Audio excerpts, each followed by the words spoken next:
Hello, AP Physics 1. Let's do multi-body systems, problem G. I'm going to need lock-in central for this one, all right? It's going to get a bit doozy, all right? So same thing, we are determining the acceleration of the system and the tension of each rope. Before we even begin, look at the webcam, right?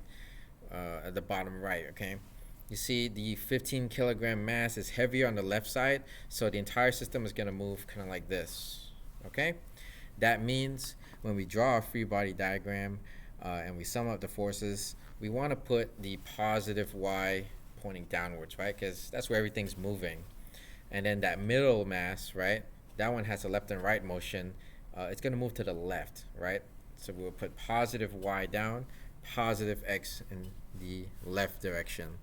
So when we're doing our free body diagram, right? Let me just go ahead and put it in here so you guys can see me talk through this.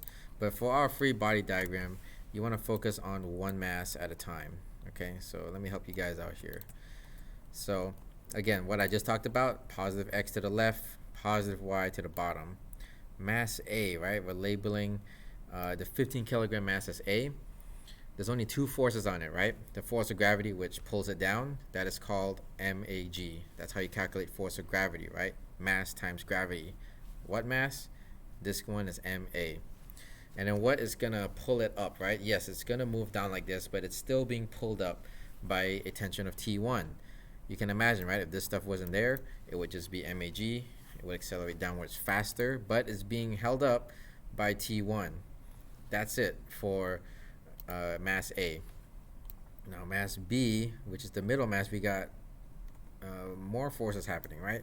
In green, those are the vertical forces for mass B, right? The 5 kilogram mass is sitting on top of a surface, so it has a normal force pointing up, and the force of gravity is also pulling it down. So we have MBG and FN. We're not going to use that for this problem, right? Because it's frictionless. We don't need the normal force to help us get the force of friction, but we're still going to write it in to be complete. Now, mass B, or this 5 kilogram mass, is being pulled in all directions, right? It's being pulled to the left at T1. We use T1 because any tension along the same string is the same. It's the same string. The same force is being held up here as it is being down here. So being pulled to the left, that's T1. And yeah, the 10 kilogram mass is going to drag it to the right as well. But because this is heavier, T1 is greater, it's still going to accelerate to the left. Regardless, we're going to have to write T1 to the left, T2 to the right. Okay, so that's the free body diagram for mass B. Let's finish it up right here with mass C. Same thing as the mass A. You got MCG pulling it down, T2 pulling it up. Now we got that out of the way, let's begin writing our Newton's second law equations, right? Here's the first one. The sum of the forces in the y direction for mass A. What is this going to be? Anything that points down, remember, is our positives. So we're going to do MAG, right? That's the positive force pointing down. Minus T1, right? T1 is what points upward. So we got to subtract that, right? Those two are opposing. And Newton's second law equations mean we always set it equal to MA. Now this A, this acceleration is what we are solving for. And that's going to be the same for all three of these because they all move together. They're all going to accelerate together. We're going to do this for the next equation, which is mass B, right? For mass B, what is the Newton's second law equation for that vertically and horizontally? Okay, so let's check it out. So this one it is, right? So next step is I need to get the sum of the forces in the y direction for object B, okay? That's going to be again, anything that points downwards, right? That is our positive forces. So that's why we start with MBG minus FN equals MA, but there's no acceleration vertically, right? It's not moving up or down, only left and right. So that goes to 0.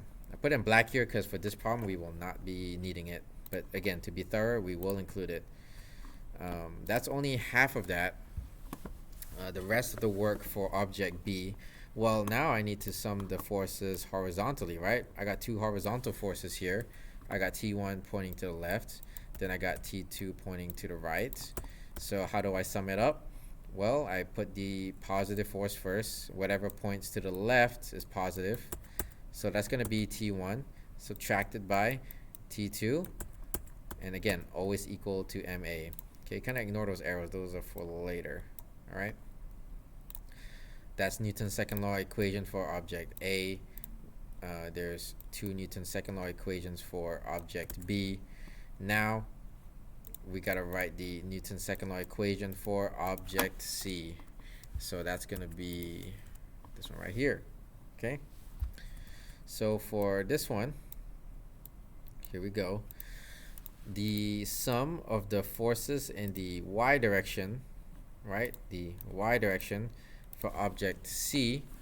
Again, anything that points down is positive. We're going to do mcg minus T2. That points up. mcg minus T2 equals mca. Look at it here. Why is there a negative here? Put yourself in the shoes of object C. Object C, we're being pulled upwards.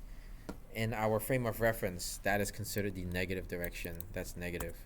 So no one's going to wake up in the morning and tell you to put this negative here, right? You have to ask yourself these questions. Where is it accelerating? Oh, it's accelerating upwards. That means, and according to my frame of reference, that's considered the negative direction. So you got to put that there. We're about halfway done here. Basically, you have to now identify what am I actually solving for. I need to get something for T1, T2, and I also want a number for A. Then I'll be done. So the best way to go about this is you have three equations, right? We're not using this one. We got 1, 2, 3. And guess what? You got three unknowns. 1, 2, 3. So that means you're going to use substitution in order to solve this problem. So that means I need to solve for T2 in this equation here. And then solve for T1 here. And plug those in. That's where those green arrows are. And solve for A. Let's start by solving for T2 with the object C here. Super easy. We're going to add T2 to both sides. Then it will look like that. mcg equals negative mca plus T2. What comes after that? I want to get T2 on its own. So here's what I'm going to do. Now I add mca to both sides, right? T2, right? This guy is now here. But I need to get it on its own. So I'm going to move this guy over there. So I'm going to add MCA to both sides. What you're left with is boxed in green here. That's your expression for T2. Okay? T2 is MCG plus MCA. Nice. Later we can plug that here. We're going to do the same for T1. So we go back to the sum of the forces in the y direction for A. And it'll look like this, right? I skipped a step, but you can follow along, right? T1, I moved it there. MAA, we swap spots. Ends up looking like that. So the things in green, we're going to plug it in for T1. That's going to go for T1, and this is going to go for T2. So we plug each of those in, and we're going to get this. T1, right? T1 is MAG minus MAA. So I put that right here. What is T2? This is T2. T2 is MCG plus MCA. But notice I got to carry out this negative, right? It's going to be minus MCG minus MCA, right? That negative goes through. So once we carry out that negative, it'll look something like this. We're going to get MAG. We're going to get minus MAA minus MCG and then minus MCA. Now I circled these in green here because at the end of the day, we are trying to solve for A. That's the unknown here. So I'm going to get those two to the right side by doing this. Okay, see how those moved? MAA, that's now here. That's MAA. Okay? MAA, I added it to the other side. And then negative MCA now becomes plus MCA over here. See that? So now all the terms with A are on the right side. A. These are all here. Next step, in order to isolate A, you're going to factor out that A. Pull it out. Each term has an A. That allows you to pull it out. Once you do that, divide the entire thing by those masses. That's how you can isolate A.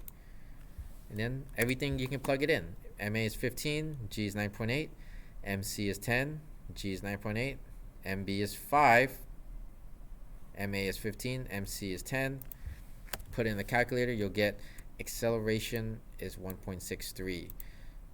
So that's one part of the answer. To get the other two, I left these blank. You can do these on your own. What you're going to do is you're going to plug in 1.63 right here and plug in the rest of those numbers to get T2. And then you'll plug in 1.63 here, plug in those numbers, and get T1. And that's how you do multi-body systems, part G.